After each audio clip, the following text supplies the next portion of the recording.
श्री शिवाय नमस्तुभ्यम। हम सबको पता है कि सोमवार का बहुत ही पावन सा दिन आ गया है और इस बार के सोमवार पर अगर आपको अपनी मनोकामना को बहुत जल्दी मतलब बहुत ज़्यादा जल्दी पूरी करनी है तो बस पेड़ पर ओम लिखकर चले आना। आपकी वो सारी विशेस पूरी होंगी जिसके लिए आप परेशान रहते हैं, जिसके लिए आप कोशिश करते हैं। ठीक है ना। चलो समझने की कोशिश करते हैं कि इस उपाय को हमें करना कैसे है और हमें किन किन चीज़ों की आवश्यकता पड़ने वाली है। ठीक है ना। देखो स्क्रीन पर क्या दिख रहा है, आप लोग को दिखाई दे रहा होगा घी। अरे दिख रहा है ना। ज़रूरी नहीं है कि घी ही लेना है, नहीं।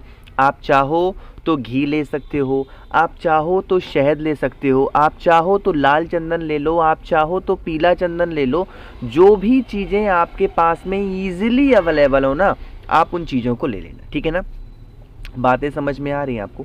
चलो अब इतना करने के बाद में आपको क्या करना है, जो भी चीज़ आपने लिया हो, फॉर एग्ज़ाम्पल आपने घी लिया हो, आपने शहद लिया हो, आपने पीला चंदन लिया हो, आपने लाल लिया हो, जो भी लिया है उसका हमें पेस्ट चाहिए। अगर आपने गीला चंदन लिया है तब तो बहुत अच्छी बात है, और नहीं लिया है गीला चंदन तो हल्का सा पानी वगैरह डाल करके उसका पेस्ट बनाना। ठीक है ना। पेस्ट बना दिया। पेस्ट बनाने के बाद में अब इसे लेकर के कहाँ पे जाओगे, किसी भी बेल पेड़ के नीचे। और बेल पेड़ के नीचे जब जाओगे तो ऐसे ही नहीं चले जाना है, एक बेलपत्र अपने साथ ले करके जाना है। रिपीट कर रहा हूँ, क्या करना है, एक बेलपत्र ले करके जाना है। जो बेलपत्र आपने लिया है पहले बेल पेड़ के नीचे पहुँच करके उस बेलपत्र को ऐसे रखना।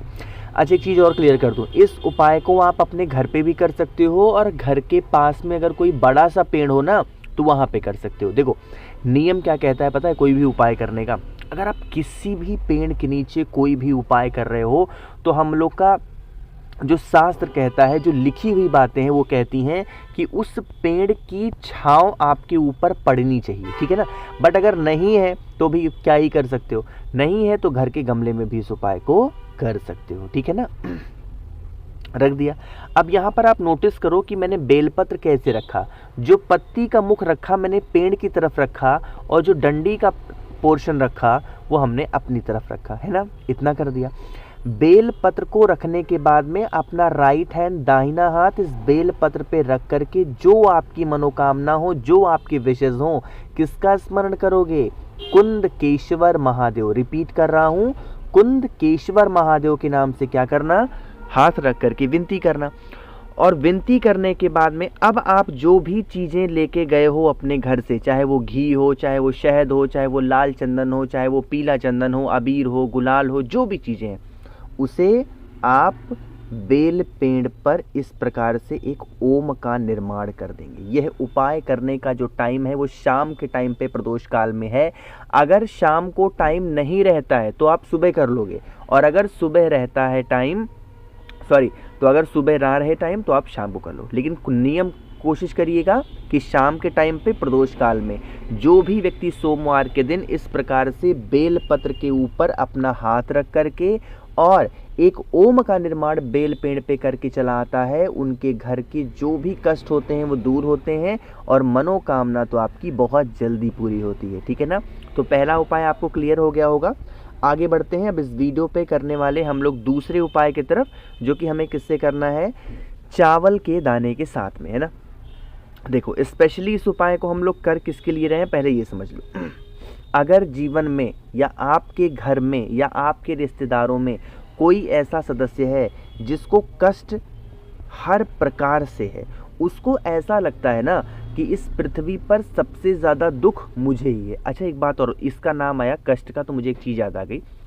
एक बात नोटिस करना, वो बात ये है कि जो चीज़ें आपके पास नहीं है ना वही चीज़ें आपके सामने बड़ी बन करके नज़र आएंगी। ठीक है ना। जैसे फॉर एग्ज़ाम्पल अगर मान लेते हैं कि ये आप हो, अभी उदाहरण से आपको सारी चीज़ें क्लियर हो जाएंगी, मैं समझाना क्या चाहता हूँ। ये आप हो, मान लेते हैं कि आपका हाथ कहीं हल्का सा कट गया, हल्का सा, बहुत ज़्यादा नहीं है ना, बहुत इतना मान लो कट गया। ठीक, तो आपको क्या होगा, वहाँ पे पेन होगा और थोड़ी देर के बाद आपके पैर में अगर चोट लग गई और ज़्यादा लग गई तो आप ये छोटा वाला दर्द भूल जाओगे और ये बड़ा वाला आपको याद रहेगा। ठीक है ना। तो इस चीज़ का ध्यान रखिएगा। अब हमें समझने की कोशिश करना है कि चीज़ें हमारे पास नहीं होती हैं वही चीज़ें बड़ी बन करके सामने आती हैं, तो कम से कम जो चीज़ें हैं उसमें संतोष करना सीखो, ठीक है ना। समझो इस उपाय को कष्ट के लिए।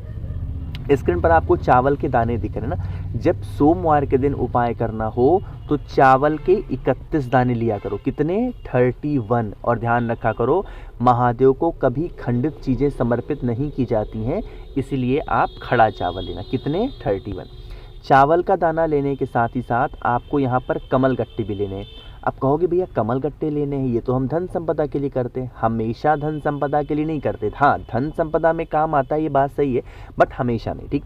तो 31 चावल के दाने लेना और कितनी चीज़ें लेनी है? 2 कमल गट्टे। कमल गट्टे में एक नियम है कि आप कमल गट्टा पुराना भी ले सकते हो, उसमें कोई दोष नहीं लगेगा, उसमें कोई दिक्कतें नहीं है ना, तो आप पुराना भी ले सकते हो। फिर तांबे का पात्र लीजिएगा, इस पात्र के अंदर जल को भरिएगा और जल के अंदर गंगा जल डाल देना और जल के ही अंदर जो 2 कमल गट्टे मैंने दिखाए वो 2 के दोनों कमल गट्टे कलश के अंदर डिप कर देना, ठीक है ना। फिर आप इस कलश को उठाइएगा, चावल के उन 31 दानों को उठाइएगा और पहुंच जाइएगा देवादिदेव महादेव के शिवलिंग के पास में, ठीक है ना। नियम समझ लो भाई। सबसे पहला अपना फेस रखना है उत्तर दिशा यानी नॉर्थ डायरेक्शन। उसके बाद में आपके पास में जो चावल के 31 दाने हैं, ठीक है ना, उन चावल के 31 दाने को अभी अपने पास रखेंगे। सिर्फ जो आपके कलश का जल है उस कलश के जल को महादेव के शिवलिंग के ऊपर समर्पित करेंगे। जब यहाँ पर समर्पित करोगे, कष्ट के लिए हम कौन से महादेव का स्मरण करते हैं? अवधूतेश्वर। तो आप लोगों को महादेव का अवधूत रूप ध्यान करके अवधूतेश्वर महादेव के नाम से जल समर्पित करना, ठीक है ना। जल जब समर्पित हो जाए उसके बाद में आपके पास में जो चावल के 31 दाने हैं उसे यहीं जलाधारी पर माता अशोक सुंदरी के स्थान पर रख करके अपनी मनोकामना, अपनी विशेष जो भी आपकी इच्छा है वो अगर आप कह देते हो तो इससे आपके जीवन के जो कष्ट होंगे उन कष्टों से आपको छुटकारा ज़रूर मिलेगा। अच्छा, आप ये सोच रहे हो कि भैया जो 2 कमल गट्टे हमने लिए थे क्या उन्हें उठाना भी है? तो आपको वहाँ से 1 कमल गट्टा कोई सा भी, ऐसा ज़रूरी नहीं है कि पहले वाला, बाद वाला, पतला मोटा, नहीं, कोई सा भी 1 कमल गट्टा उठा के अपने घर में कहीं पे भी रख देना, ठीक है ना। चलो, तो 2 उपाय आपको क्लियर हो गए भाई। आगे बढ़ते हैं। अब इस वीडियो पे करने वाले हम लोग तीसरे उपाय की तरफ, जो कि हमें किससे करना है? काला तिल से करना होगा। लेकिन कैसे करने हैं, कहाँ पे करने हैं, क्या फ़ायदे हैं, ये तभी बताऊंगा जब आप सब लोग मेरी बात को सुनोगे। और वो बात ये है कि जल्दी से करेंगे वीडियो को लाइक, और जिसने अभी तक चैनल को सब्सक्राइब नहीं किया, मेरी आवाज़ आप पहली बार सुन रहे हो, चैनल को ज़रूर सब्सक्राइब करेंगे, ठीक है ना। देखो, जब कभी भी काले तिल का नंबर आता है ना, तो आप ये हमेशा ध्यान में रखा करो, या तो ये उपाय रोग मुक्ति के लिए है और या तो ये उपाय किसके लिए है? लड़ाई के लिए।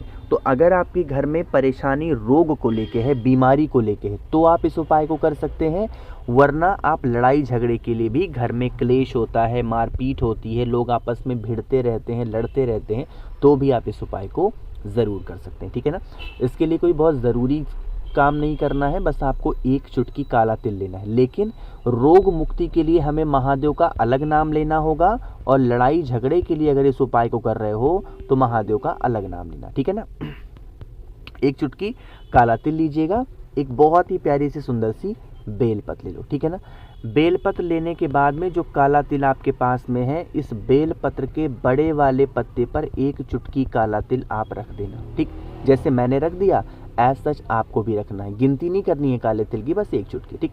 फिर इस बेलपत्र को उठाओ और देवादिदेव महादेव के शिवलिंग के पास पहुंच जाओ। अगर इस उपाय को आप बीमारी के लिए कर रहे हो तो किसका ध्यान करेंगे? मैं लिख दे रहा हूँ, कुंदकेश्वर महादेव। लेकिन अगर इसी उपाय को आप लड़ाई झगड़े के लिए कर रहे हो तो किसका ध्यान करोगे? हाटकेश्वर महादेव, ठीक है ना। बीमारी के लिए कुंदकेश्वर महादेव, लड़ाई झगड़े के लिए हाटकेश्वर महादेव। तो जो बेलपत्र है काले तिल वाली, उसे कहाँ पे रखेंगे? भोले बाबा के शिवलिंग के ऊपर कुछ इस प्रकार से रख देना। जो नाम, जो भी व्यक्ति घर में परेशान रहता हो उस व्यक्ति का नाम और गोत्र बोल देना। जो लड़ाई झगड़े करता हो उसका नाम और गोत्र बोल देना। जो बीमार रहता है उसका नाम और गोत्र बोल देना। बीमारी के लिए उपाय कर रहे हो तो कुंदकेश्वर महादेव का ध्यान करना, और लड़ाई झगड़े के लिए उपाय कर रहे हो तो हाटकेश्वर महादेव का ध्यान करना, ठीक है ना। करके ज़रूर देखिएगा, आपको बहुत लाभ मिलेगा। आगे बढ़ते हैं सबसे आखिरी उपाय की तरफ, और ये उपाय बहुत स्पेशल है, बहुत प्यारा सा उपाय है। थोड़ा सा समझने की कोशिश करते हैं, ठीक है ना। ये उपाय कुछ भी नहीं है, सिर्फ नज़र उतारने का उपाय है। बहुत ईजी, बहुत आसान है। घर में किसी को नज़र, टोने, टोटके, हाय बहुत ज़्यादा लग रहे हैं, तो आप थोड़ा सा चावल ले लो। यहाँ पर अब गिनती नहीं करनी है ना कि बैठ के गिनो, नहीं। थोड़ा सा चावल ले लो और थोड़ा सा कमल गट्टा, मतलब एक कमल गट्टा भी ले सकते हो, कोई दिक्कत नहीं, ठीक। पूरे घर में घूमना, कमल गट्टे को लेकर के, चावल के दाने को लेकर, जितने भी रूम्स घर में होंगे ना, उन सभी कमरों में एक बार घूम लेना, ठीक। घूमने के बाद में घर में जितने भी लोग रहते हों, जितने भी सदस्य हों, उनके हाथों से भी एक बार स्पर्श करा देना, एक बार टच करा देना, ठीक। और टच कराने के बाद में चुपचाप लाओ और महादेव के शिवलिंग के ऊपर इस कामना से समर्पित करना कि हमारे घर में कभी नज़र, टोने, टोटके, हाय ना लगें, सभी लोग घर में प्रेम, सद्भावना के साथ हमेशा रहें। ऐसे विनती करना, ठीक। करके देखिएगा इस उपाय को। तो मैंने कोशिश की है आप सभी को सब कुछ विस्तार से बहुत ही अच्छा बताने की। कोई चीज़ समझ में ना आई हो तो नीचे कमेंट सेक्शन में पूछिएगा, मैं पूरी कोशिश करूँगा रिप्लाई करने की। मेरे जितने भी भाई बहन आवाज़ पहली बार सुन रहे हैं, चैनल को ज़रूर सब्सक्राइब करेंगे और वीडियो को लाइक सभी को करना है। श्री शिवाय, नमस्तुभ्यं।